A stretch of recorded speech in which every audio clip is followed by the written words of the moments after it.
প্রতিটি হত্যার বিচার আমরা করবই। জুলাই আগস্ট হত্যাকাণ্ডের বিচারের যে উদ্যোগ আমরা নিয়েছি তার কাজও বেশ ভালোভাবে এগিয়ে যাচ্ছে। পতিত স্বৈরাচার শেখ হাসিনাকেও আমরা ভারতের কাছ থেকে ফেরত চাইব। ছাত্র শ্রমিক জনতার অভূতপূর্ব গণ অভ্যুত্থানের পর ফ্যাসিস্ট সরকার প্রধান পালিয়ে গেলে দেশ সরকার শূন্য হয় সাময়িকভাবে। পুলিশ প্রশাসন এ সময় সম্পূর্ণ নিষ্ক্রিয় হয়ে পড়লে উদ্বেগজনক এক পরিস্থিতির সৃষ্টি হয়।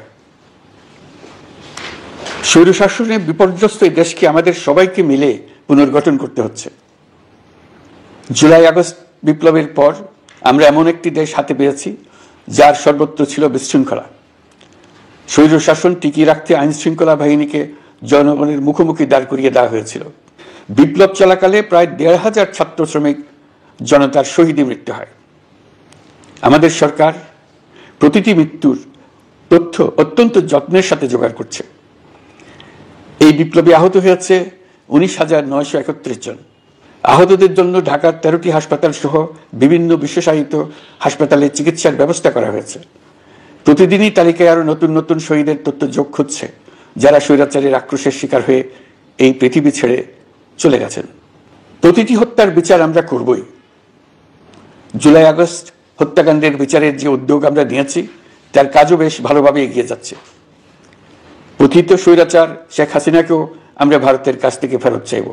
কেবল জুলাই আগস্ট হত্যাকাণ্ডই নয়, আমরা গত ১৫ বছরে সব অপকর্মের বিচার করব। অসংখ্য মানুষ গুম হয়েছে, খুন হয়েছে। এই সময় আমরা গুমের তদন্তে একটা কমিশন গঠন করেছি। কমিশন প্রধান আমাকে জানিয়েছেন অক্টোবর পর্যন্ত তারা ১৬০০ গুমের তথ্য পেয়েছেন।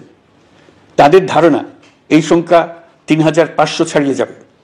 অনেকেই কমিশনের কাছে গুমের অভিযোগ করতে ভয় পাচ্ছেন, এই ভেবে যে অভিযুক্ত ব্যক্তিদের দ্বারা তারা আবার আক্রান্ত হতে পারেন, ক্ষতিগ্রস্ত হতে পারেন। আমি আপনাদের আশ্বস্ত করতে চাই, আপনারা দ্বিধাহীন চিত্তে কমিশনকে আপনাদের অভিযোগ জানান। কারো সাধ্য নাই আপনাদের গায়ে আবার হাত দেয়। গুম কমিশনের সদস্যদের কাছে ভুক্তভোগীদের যে বিবরণ আমরা পেয়েছি তা অত্যন্ত মর্মান্তিক। জুলাই আগস্টের বিপ্লবের পর ছাত্রছাত্রীরা শহর বন্দরের দেয়ালে দেয়ালে তাদের মনের কথা লিখেছে।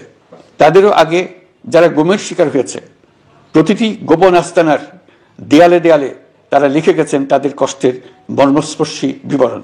তাদের এইসব কষ্টের কথা শুনে আমাদের হৃদয় কেঁপে উঠেছে। এসবের সঙ্গে জড়িতদের আমরা বিচারের কাঠগড়ায় দাঁড় করাবই। অভিযুক্ত যত শক্তিশালী হোক, যে বাহিনীরই হোক, তাকে ছাড় দেওয়ার কোনো সুযোগ নেই। কেবল দেশে নয়, গুম, খুন ও জুলাই আগস্ট গণহত্যার সাথে জড়িতদের আমরা আন্তর্জাতিক আদালতেও বিচারের উদ্যোগ নিয়েছি। ইন্টারন্যাশনাল ক্রিমিনাল কোর্টের প্রধান কৌশলী করিম খানের সঙ্গে আমার এই ব্যাপারে ইতিমধ্যে কথা হয়েছে। আইন শৃঙ্খলা রক্ষাকারী বাহিনীগুলোর কোনো সদস্য কিংবা অন্য কেউ যাতে হত্যা, গুম সহ এই ধরনের কোনো অপরাধে জড়িয়ে পড়তে না পারে, এই জন্য আমরা গুম বিরোধী আন্তর্জাতিক সনদে স্বাক্ষর করেছি। আপনারা দেখেছেন জাতিসংঘের আন্তর্জাতিক মানবাধিকার বিষয়ক হাই কমিশনার ফলকার তুর্ক সম্প্রতি বাংলাদেশ সফর করেছেন।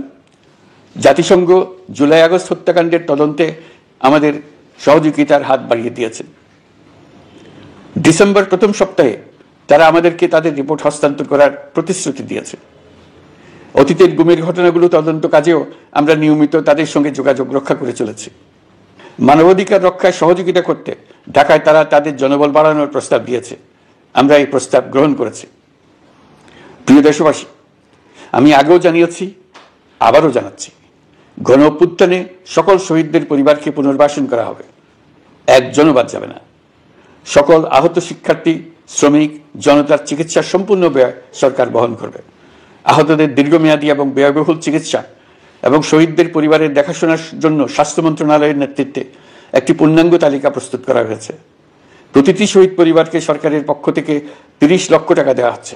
যারা বুলেটের আঘাতে তাদের দৃষ্টিশক্তি হারিয়েছেন তাদের চিকিৎসার জন্য নেপাল থেকে কর্নিয়া আনার ব্যবস্থা করা হয়েছে এবং যাদের প্রয়োজন তাদেরকে সরকারের পক্ষ থেকে বিদেশে চিকিৎসার জন্য পাঠানো হচ্ছে।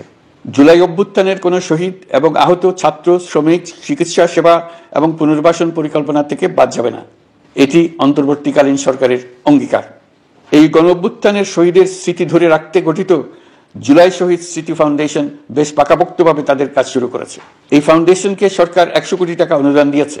এছাড়াও জুলাই আগস্ট বিপ্লবে শহীদ পরিবারের পুনর্বাসন ও আহতদের সর্বোত্তম চিকিৎসা নিশ্চিত করার জন্য সমাজ কল্যাণ মন্ত্রণালয়ের পক্ষ থেকে $5 মিলিয়ন একটি বরাদ্দ প্রস্তাব অর্থনৈতিক সম্পর্ক বিভাগের মাধ্যমে বিশ্ব ব্যাংকে পাঠানো হয়েছে।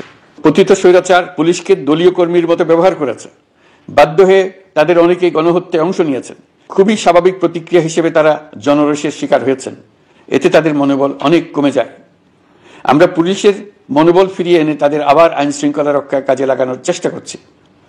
এক্ষেত্রে অনেক দৃশ্যমান উন্নতিও হয়েছে। আইন শৃঙ্খলা রক্ষায় বাংলাদেশ সেনাবাহিনীকেও কিছু নির্বাহী ক্ষমতা দেওয়া হয়েছে, যা পরিস্থিতির দৃশ্যমান উন্নতিতে সহায়তা করেছে।